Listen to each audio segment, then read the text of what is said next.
Buenas noches, amables televidentes. Complacido una vez más en estar en este espacio, ni más ni menos. Y hoy, Dentro de la Justicia, una producción de Ramón Arturo Méndez Zarzuela, a quien le enviamos un fuerte y caluroso saludo desde aquí, desde este su set, ni más ni menos. Este espacio se transmite cada día de 7 a 8 de la noche por este canal. Nuestro coproductor y co-conductor de este espacio, Chesner Calcaño, hoy, por situaciones laborales, compromisos laborales, pues no podrá estar con nosotros. Pero hoy tenemos un invitado de lujo, alguien que es parte de este espacio. Lo hemos tenido acá en unas 3 o 4 ocasiones y siempre pues nos gusta compartir con él. Una persona que es muy dinámica, de muy buen hablar, como digo yo. Una persona que los temas que aborda pues lo hace con mucha profundidad y sobre todo los temas jurídicos. Yo digo que es uno de los abogados más preparados que tiene la provincia de Espaillat, y como Ministerio Público pues hay que sacarle también su comida aparte. Fue titular de esta provincia y en la actualidad pues es procurador de la Corte de Apelación de La Vega. Nos referimos a Jacobo Marchena, a quien le damos el saludo. Buenas noches, Marchena. Buenas noches, muchas gracias, Saturnino Muñoz, por darnos la oportunidad de invitarnos a este programa. Y muchas gracias por los elogios que usted me ha dicho, pero realmente entiendo que si sale de su parte, yo sé que es con mucho respeto y cariño y ha reconocido, aunque a mí no me gusta que lo hagan a mi persona, pero también muchas veces uno llega a un momento que dice, bueno, uno se siente bien cuando dicen cosas positivas de uno.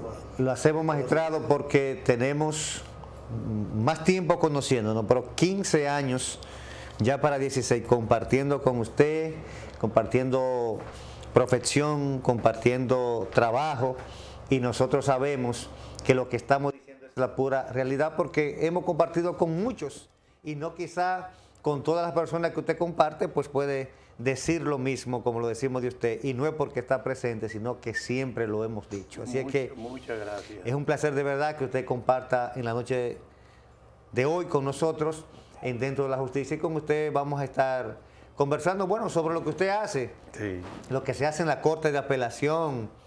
Vamos a hablar de qué criterios tienen las Cortes muchas veces ante determinados casos. Y es importante que la población pues se enriquezca con estos conocimientos, porque muchas personas que se ven involucradas en un proceso, sobre todo penal, pues no sabe qué hacer después que le imponen una medida de coerción a una persona, qué hacer, a quién buscar, a quién recurrir, cuando descargan a una persona si usted es víctima, cuando condenan a una persona si usted es familia de un imputado. Y todo eso ustedes en el día de hoy, con Jacobo Marchena y un servidor, pues le vamos a llevar esas informaciones. Así es que no le cambie, volvemos en breve con Jacobo Marchena en Ni Más Ni Menos, hoy Dentro de la Justicia.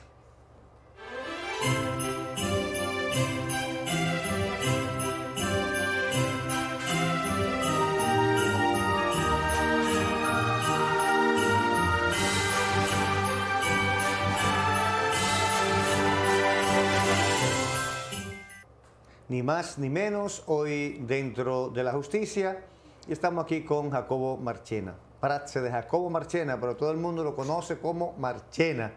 Es como si fuera el nombre, o sea, es un apellido Sí. que se hizo un nombre en ocasión de su función y de su profesión. Inclusive antes de ser Ministerio Público, todo el mundo habla de Marchena. Claro. Magistrado, todos sabemos que en ocasión de un proceso penal, pues si no se llega a alguna fórmula alternativa, ¿verdad?, de que no haya un sometimiento, pues casi siempre cuando ocurren los sometimientos, en la mayoría de las ocasiones, es porque son casos un tanto graves, y en la mayoría de las ocasiones también pues se pide prisión preventiva y se impone casi siempre prisión preventiva. Los jueces estadísticamente en un gran porcentaje, la mayoría de las veces que un Ministerio Público solicita prisión preventiva la imponen. Eso es prima facie, en un primer grado.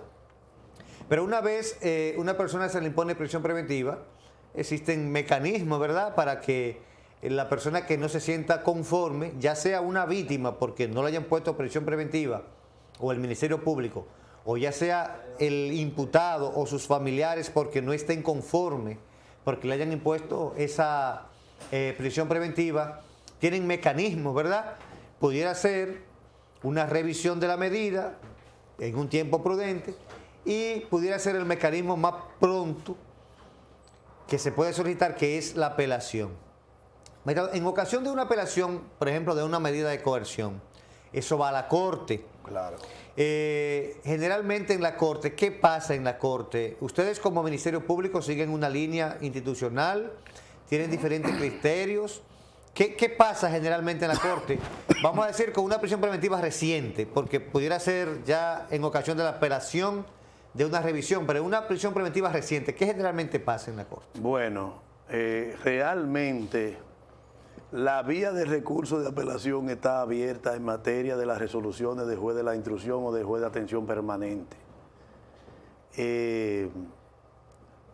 En cuanto a las apelaciones, mayormente, si de 15 casos en el rol de las audiencias en la Corte de Apelación en un día, pueden ser que las medidas tengan hasta el 80 o el 70%, porque la realidad del día a día del procedimiento penal dominicano es que la medida fluye el procedimiento más rápido, los plazos son más breves.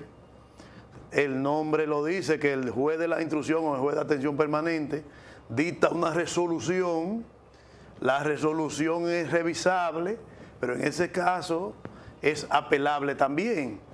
Entonces sucede que se apela a la Corte Departamental correspondiente. La mayoría de casos, en el caso de Moca, en la Corte de Apelación del Departamento Judicial de La Vega, también es parte de este departamento, la misma Vega, Constanza, Cotuí y Bonao que Monseñor Noel.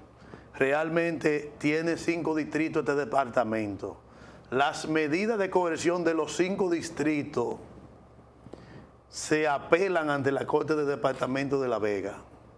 Es tanto así que el Departamento de La Vega tiene, en cuanto a la operatividad del despacho penal administrativo, tiene mayormente días para los pueblos. Es decir, si nosotros observamos la medida de cohesión de Moca, las apelaciones mayormente son los lunes o los miércoles. La fijan los lunes. La fijan los lunes, la de Moca, la de Cotrí los miércoles, de Bonao fijan los martes o los jueves. O sea, tiene su organización administrativa. A los fines de que no es de ser selectivo, sino es que los pueblos tienen los reclusos. Por ejemplo, lo de Bonao tiene los reclusos, por lo general lo tiene en La Vega o en el Pinito La Vega o en la cárcel pública de La Vega o en Cotuí, en la Palo Hincado de Cotuí.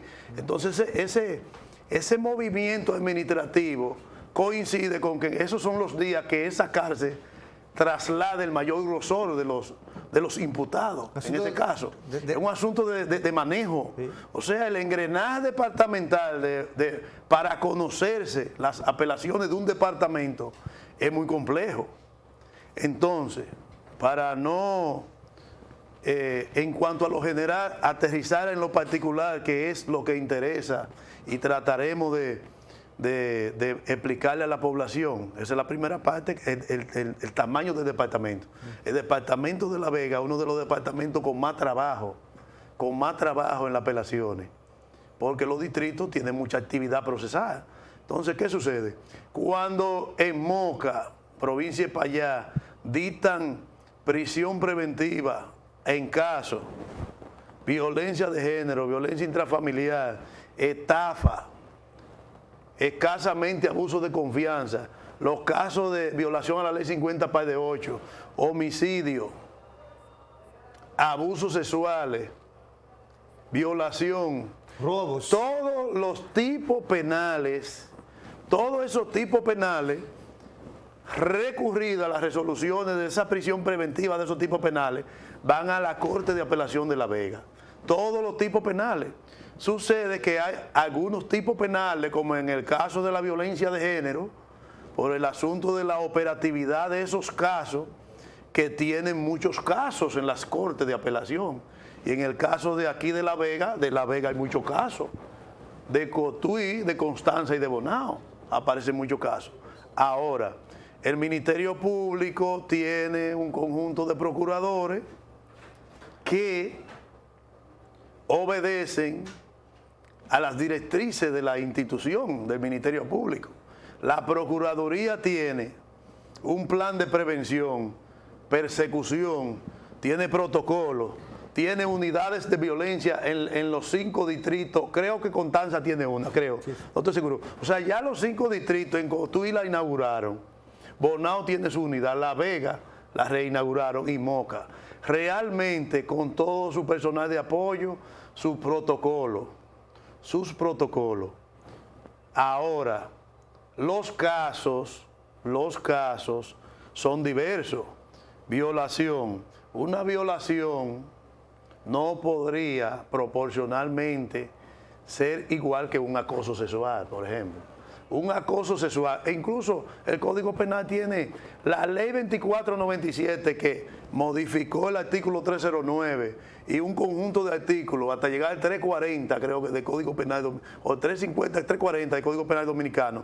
Del 330 al 333, 335 por ahí, establece los delitos sexuales, que fue modificado por esa ley, que es la modificación más trascendental del Código Penal. Que si nosotros nos fijamos, la mayoría de casos penales que han evolucionado de esa área es precisamente por esa reforma de 1997, que no ha habido otra reforma en materia penal, porque el Código Penal, el proyecto está descansando en el Congreso. Ahora, esas unidades operan, pero reciben todos los tipos de casos. Reciben los casos de violencia física, violencia psicológica, violencia intrafamiliar, problemas desde el más sencillo hasta más grave. Entonces ahí entiendo yo, personal, como Ministerio Público, tengo que hacer mi trabajo, pero tengo un ordenamiento jurídico atrás. Porque todo un protocolo también. Todo es un protocolo. El Ministerio Público, que es lo que nosotros somos, usted y yo, tenemos 15 años aproximadamente, en el 2004, el día que se vaya a escribir la historia del Ministerio Público de Moca, nosotros, los fiscales que entramos en el 2004, en agosto de 2004, y que el 27 de septiembre entró en vigencia, que es el nuevo proceso penal de ese entonces, y que nosotros comenzamos de cero, preparando el nuevo proceso. ¿Cómo era el nuevo proceso? Un cambio drástico de un procedimiento inquisitorio mixto a acusatorio. Realmente, si se es justo, tendrán que por lo menos mencionar la época, cómo evolucionó. Porque también la Escuela del Ministerio Público preparó los fiscales. ¿Lo formó? Instauró, evaluó los fiscales, identificó los perfiles de los fiscales. Investigación, perfil conciliador, perfil de investigación, perfil de varios tipos, porque la fiscalía tiene varios tipos de fiscales. Litigación, o sea, aquí se ha construido una escuela y en base a los principios de la Ley Orgánica del Ministerio Público. Existe, miren, y fíjense, luego de todo ese procedimiento, en el 2010, la Constitución de la República, que tenemos que tenerlo pendiente todos los fiscales, dice que el Ministerio Público define, le da la fisionomía a la función del Ministerio Público, implementa la política del Estado contra la criminalidad, pero el Ministerio Público debe de observar la garantía de los derechos fundamentales y humanos de los ciudadanos. La misma Constitución tiene. Ajá, pero también en la misma Constitución, en el 169, el párrafo primero dice que el Ministerio Público debe de resolver los conflictos y la disputa. O sea, el Ministerio Público tiene a mano una serie de herramientas que puede utilizar con apego a todo, primero la Constitución, segundo, el 169 o 170 creo que es, habla de bajo cuáles principios el Ministerio Público tiene su accionar. Principio de legalidad. O sea, el Ministerio Público no puede actuar arbitrariamente, ajeno a la ley. No, jamás. Debe de el procedimiento que agote el Ministerio Público ajustarlo a la ley. Ese es el principio de legalidad. El principio de legalidad procesal y del principio de legalidad de las atribuciones del Ministerio Público. El Ministerio Público investiga, persigue, puede ser preventivo, pero es la parte acusadora o la parte que puede hacer un acto conclusivo en el ordenamiento jurídico penal. Entonces, el Ministerio Público está basado en el principio de legalidad. Principio de objetividad. ¿Qué es lo que es el principio de objetividad? Que tiene que madurar, pero está en la Constitución y está en la ley orgánica. Principio de objetividad.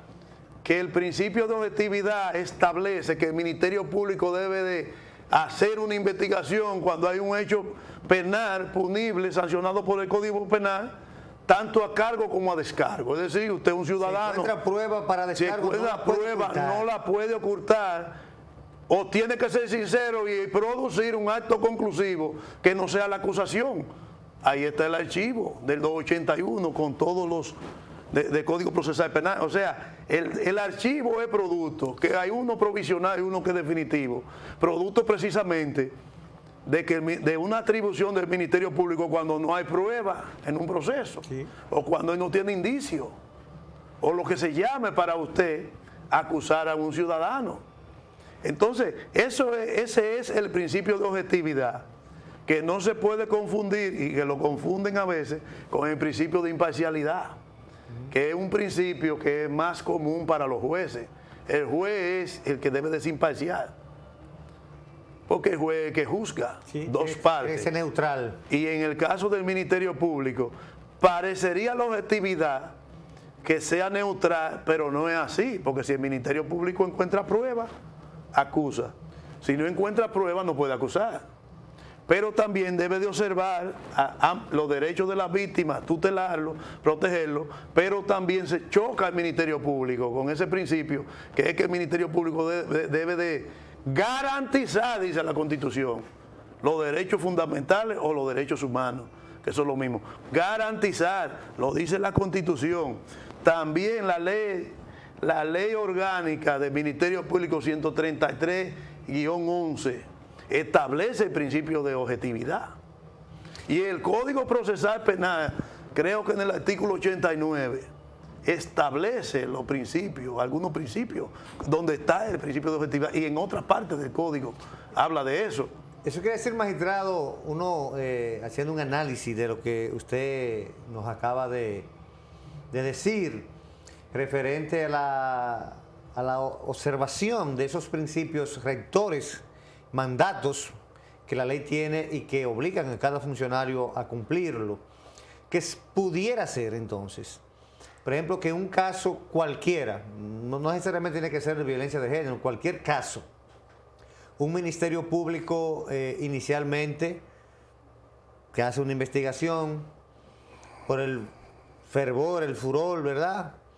En un caso cual que sea, pide prisión preventiva, por poner un ejemplo, ¿verdad? Para aterrizarlo. Un juez también en el furor que es muy reciente, también pone prisión preventiva.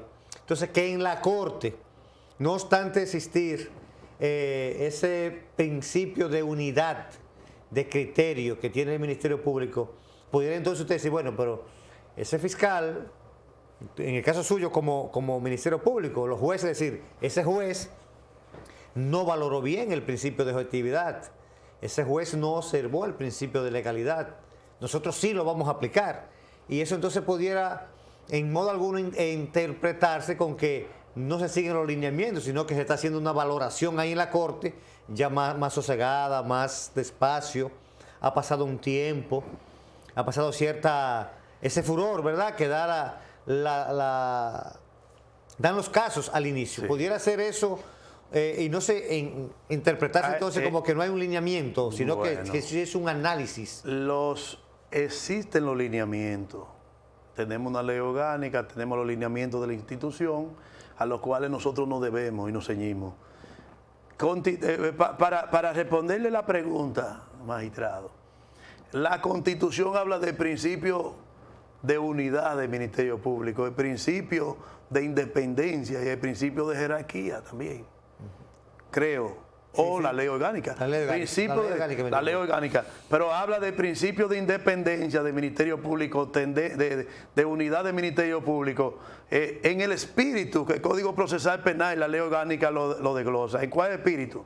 Que la actuación del Ministerio Público, uno representa el Ministerio Público en sus casos que está apoderado. Eso es así. Los representa a todos. Los representa a todos. Uno representa al Ministerio Público mientras tenga la investidura. Ahora bien, hay que observar lo siguiente. El Ministerio Público es el brazo ejecutor, acusador, promotor de la acción pública o promotor del proceso. ¿Qué sucede? Y viene al caso. Todos los casos proporcionalmente no son iguales. Todos los casos proporcionalmente no son iguales. Todos los casos proporcionalmente las partes no lo presentan como van muchas veces, porque un abogado de la defensa que tenga herramientas para defender a su patrocinado la presenta entre los juzgadores. En primera instancia, un juez unipersonal que valora en la medida de cohesión para imponer la prisión preventiva la cintila probatoria, la cintila de prueba, la pequeña prueba que hay en el momento de la medida de cohesión. El recurso de apelación, el Ministerio Público trata, en términos generales siempre ha sido así, cantidades de casos, y dijimos todos los casos que se manejan en la Corte, de ser coherente de la unidad de criterio del Ministerio Público. Pero el Ministerio Público también, en cuanto se refiere al principio de la transparencia del Ministerio Público y al principio de la responsabilidad del Ministerio Público, puede tomar una decisión en un caso, porque recuerden que realmente todo el mundo no piensa igual. Todo el mundo no piensa igual. Los jueces de la Corte está compuesta por 5 jueces. Para hacer el quórum en audiencia suben 3 jueces. De los 3 jueces, la Corte es presidida por uno o por un sustituto. Y los 3 jueces se retiran a deliberar para fallar la medida el mismo día, a la hora. La medida, luego de que la parte plantean concluyen la medida. Y de los 3 jueces, tienen su reglamento interno, los 3 jueces, de los 3 jueces, 2 jueces están de acuerdo con una decisión. Puede haber un voto salvado o un voto disidente. Un voto, uno que no esté de acuerdo. Bueno, yo no estoy de acuerdo, pero si los dos están, los si dos, más, hay dos, eminentemente, esa decisión se impone de esos 2 jueces. Esa decisión se impone.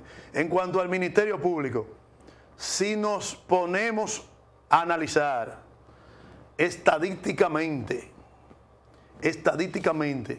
cuántos casos, que hay que hacer un análisis, cuántos casos recurren prisión preventiva de Moca y luego en un segundo tramo, cuáles son los tipos penales más frecuentes y cuáles no. Porque es que aquí hay que sentarse con números. Eso lo tiene el despacho común penal. Las unidades de violencia tienen esos datos. Si en una unidad gestiona 100 prisión preventiva, tiene que estar seguro que por la unidad del Ministerio Público y la política, la mayoría de casos pueden ser hasta el 98, 97 o 98. El Ministerio Público de Alzada sostiene de que se confirme la medida. ¿Cuáles son? Después que hace un análisis que realmente un análisis. Casos importantes, se hace análisis, pero sobre la marcha uno siempre, finalmente, el principio de objetividad es un principio que el Ministerio Público no tiene madurado y no lo aplica casi en la práctica. ¿No debiera ser así? No debiera, pero está ahí, pero tenemos que madurar, porque ya tenemos 15 años en esto con ese principio ahí. ¿Qué sucede? El Ministerio Público se le presentan varias situaciones en la Corte, porque por ejemplo en primera instancia, ante el juzgado de la instrucción o atención permanente, la parte de la defensa alega la proporcionalidad del hecho para contrarrestar la prisión preventiva. Pero ese día, por la rapidez del caso, el abogado no fue diligente, no presentó ningún tipo de documento de ese imputado, de ese ciudadano, ni presupuesto ni arraigo. Es más fácil la atención permanente de la prisión preventiva. Ahora, luego, cuando usted va a preparar el recurso de apelación y reúne 30 documentación,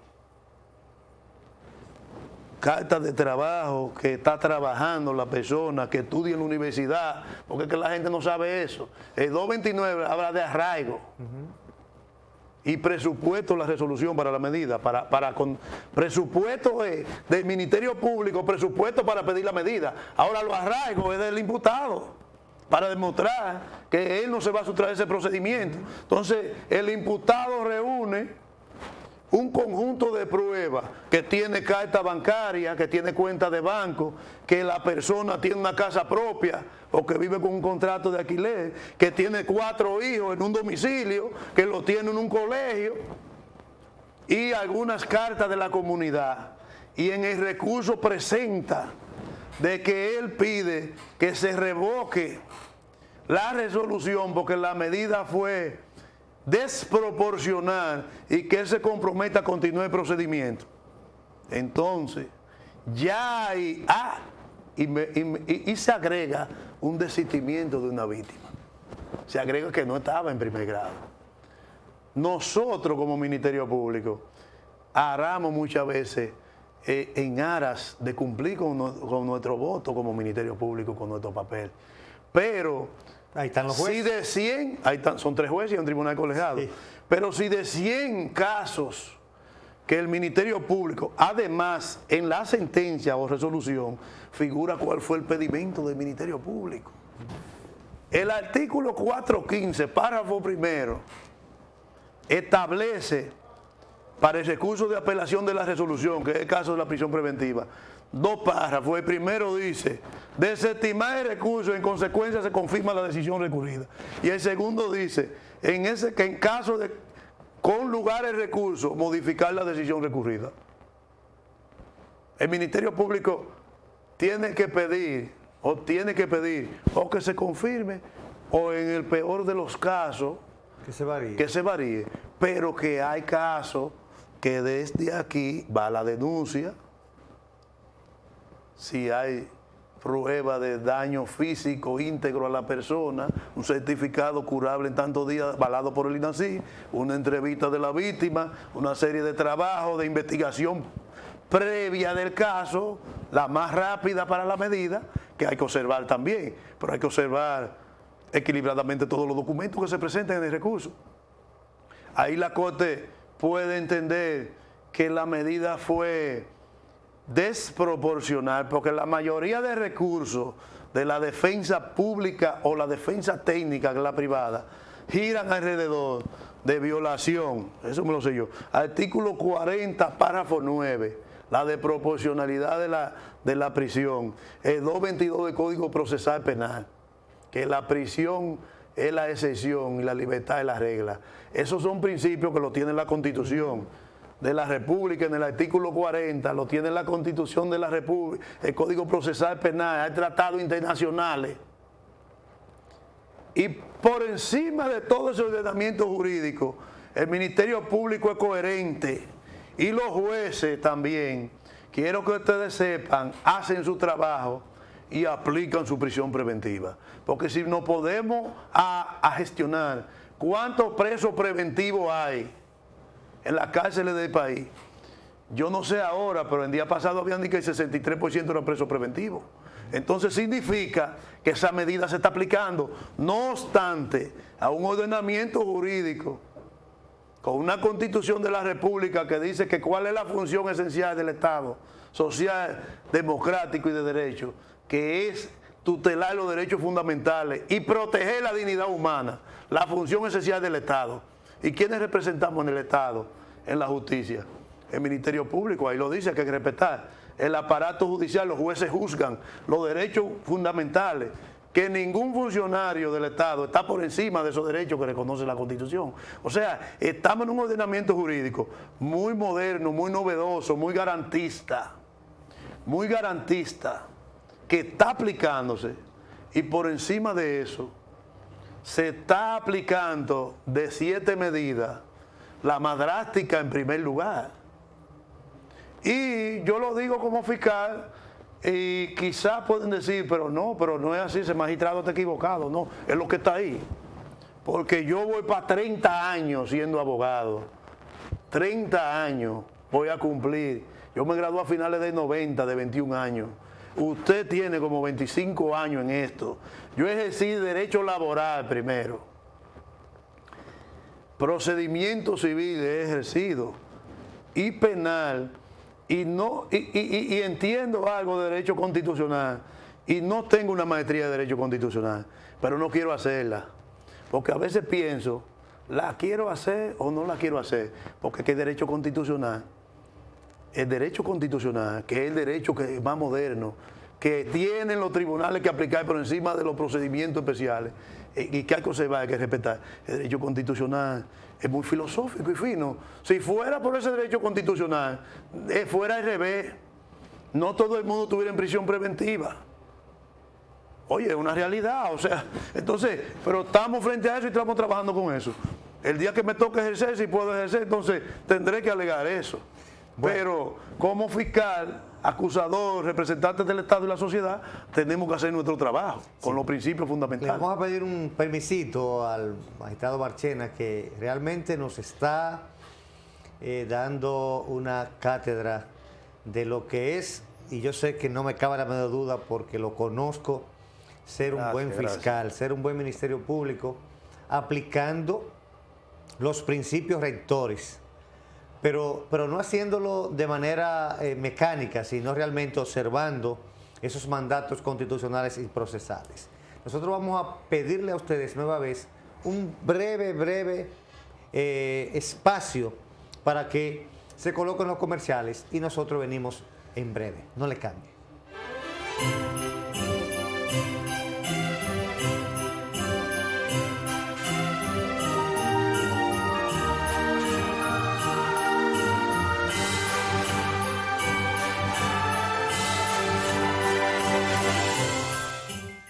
Seguimos aquí en Ni Más Ni Menos, hoy dentro de la justicia, y estamos con Jacobo Marchena, procurador de corte, que nos está acompañando esta noche, y con él estamos hablando de qué sucede en la corte, qué hacen los fiscales, qué hacen los jueces en ocasión de un recurso. Y estuvimos abordando lo que tenía que ver con lo que hacen los fiscales, lo que hacen los jueces, una vez recurrida a una resolución de medida de coerción.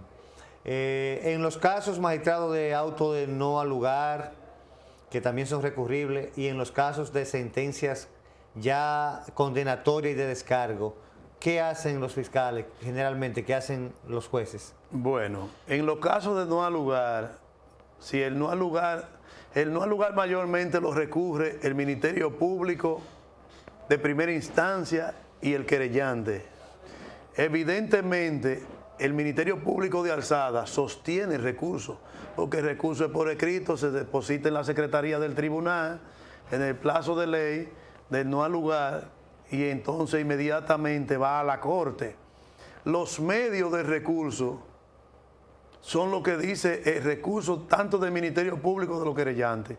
Se concluye en base al recurso en los casos de los no lugares.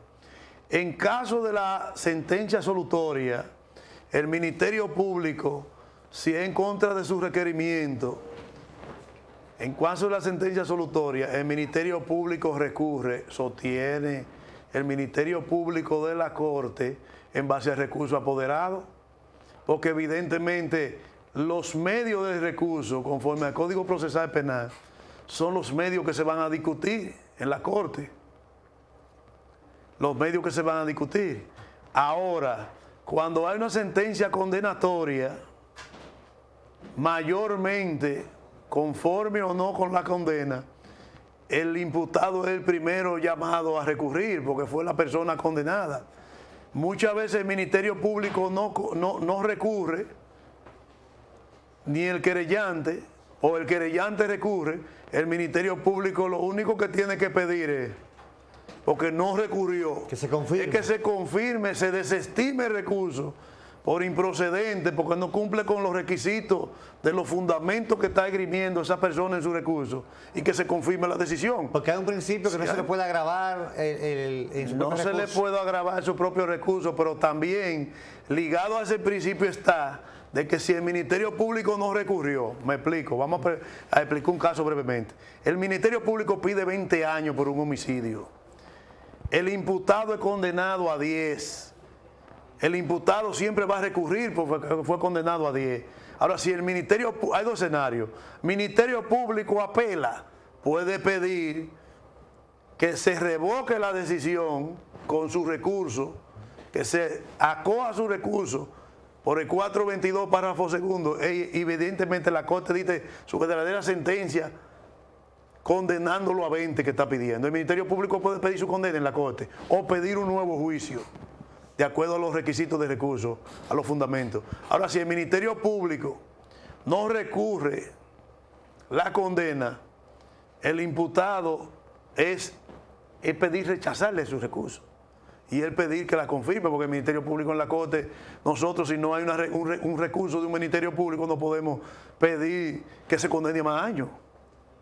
¿En virtud de qué? De no perjudicar el recurrente mayormente, porque los recursos protegen al imputado. Porque si ustedes se ponen a analizar el Código Procesal Penal, que no se usa, el Ministerio Público puede apelar una decisión para favorecer al imputado también. Sí, sí, claro. Para su derecho, pero nunca sea, yo no he visto el primero en el país. Podría recurrir para favorecer al imputado, dice, hay un artículo ahí que no recuerdo cuál es, el Ministerio Público. Ahora, el imputado recurre y el Ministerio Público recurre de acuerdo a lo que pidió en primer grado y de acuerdo a su acusación también. Porque si el Ministerio Público pide 20 años, ahí tiene derecho a recurrir una sentencia hasta de 19. Pero si pide 20 años y le ponen 10 y no recurre, nosotros no podemos, como Ministerio Público, lo que estamos en alzada, porque el que apela es de primera instancia, sostenemos el recurso del Ministerio Público. No podemos pedir que le pongan los 20 que pidió en primer grado. En la práctica esa es la realidad. En ese caso, magistrado, porque hubo una ocasión que se quiso poner como de moda, digo de moda porque no tenía ninguna basamenta legal, era que si el Ministerio Público de primer grado, cuando recurrían, no contestaba el recurso, o sea, no producía un escrito, se quiso establecer eso en Santiago, inclusive empezaron con eso, de que el fiscal que estaba ahí no podía hablar, no podía como concluir ni hacer nada, eso se desestimó. No, porque realmente el Ministerio Público tiene un plazo para contestar el recurso, pero muchas veces por el cúmulo de trabajo no lo contesta, pero el Ministerio Público, ante la Corte, debe de producir sus dictámenes. Entonces, dentro de producir su dictamen estaría el pedir si se acoge el recurso o se rechaza, porque el Ministerio Público allá debe de dictaminar, el procurador de Corte. La Corte, si un procurador no sube, cancela el error, no está legalmente constituida. Y el Ministerio Público, en la ley orgánica del Ministerio Público, dentro de las funciones que tienen los procuradores de Corte, es dictar su dictamen ante su departamento correspondiente. O sea, es una disposición legal. Sí, sí. Y en cuanto al Código Procesal Penal también. O sea, el tribunal, cuando procesalmente, por analogía, esa es la palabra, como se compone el tribunal de primer grado, las partes, dice ahí, Ministerio Público, víctima, querellante e imputado, y sus abogados correspondientes o defensor público, el tribunal queda legalmente constituido. Hay un artículo del código que establece que son comunes las disposiciones de los tribunales de primera instancia para la Corte de Apelación.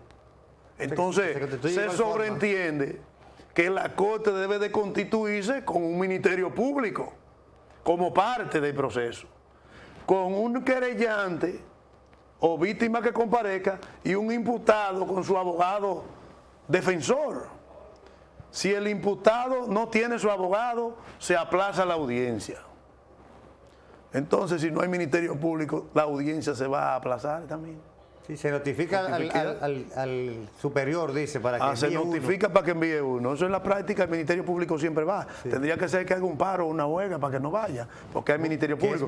Pero podría ser que los jueces suban a audiencia y el Ministerio Público, quizá por cualquier problema, no esté presente. Ahí podrían esperar, pero en realidad hay muchas cosas por analogía que se aplica en primera instancia, que dicen ahí que son comunes a la Corte para conocer los recursos, porque la Corte es un segundo grado, pero un segundo juicio. Lo que pasa es que en la Corte hay una petit casación, diríamos. ¿Por qué? Porque los recursos del Código Procesal Penal, no del Código anterior, el 418 lo regula, dice cuál es el punto, creo que es 418, regula cuáles son los fundamentos de un recurso y usted debe de desarrollarlo. O sea, ahí es que ese procedimiento se convierte el recurso en limitativo. O sea, no está valoración de los hechos ni buena valoración de la prueba. Eso es un punto. Entonces ahí usted tiene que desarrollar por qué no valoró el Tribunal de Primera Instancia la prueba y consecuencia no se motivó la sentencia.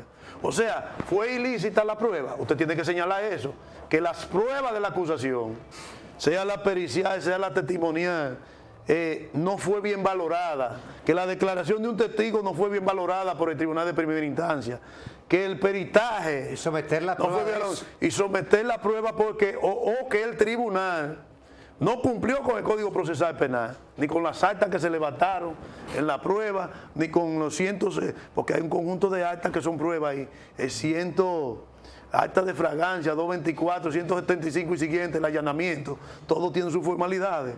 Esos son medios de prueba corroboradas por otra prueba como el testimonio, corroborada por otra prueba como el informe pericial en materia de droga, pero también hay actas que pueden ser válidas como prueba por su lectura. Sí, así por el 312. Entonces, todo eso hay que cumplir con las formalidades del Código Procesal Penal. Magistrado, el tiempo siempre con usted se nos hace... Siempre me gusta venir a este programa. Muy corto. Finalmente, magistrado, ya en este último minuto que nos queda, un mensaje de ahora de Navidad. Estamos en Navidad, magistrado, para ver cómo baja la tasa de delincuencia, esa violencia intrafamiliar, un llamado a los hombres sobre todo. Bueno, primeramente, gracias por darnos la oportunidad a nuestra población que haga todo con comedimiento, comparte en familia,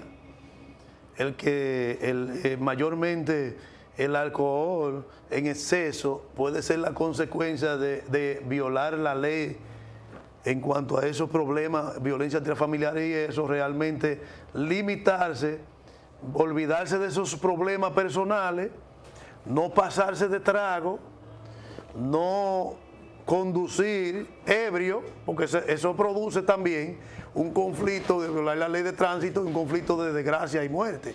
Todo eso influye y que le demos apoyo a la tranquilidad y al compartimiento con nuestros familiares más cercanos en esta Navidad. Magistrado, muchísimas gracias a ustedes. Como siempre, agradecer esa sintonía que nos brindan cada noche de 7 a 8 de la noche aquí en este su canal. Sigan con Dalia Sin Rodeo y compromisos mañana aquí en Ni Más Ni Menos a las 7 de la noche con Ramón Arturo Méndez Arzuela. Buenas noches. Muy buenas noches.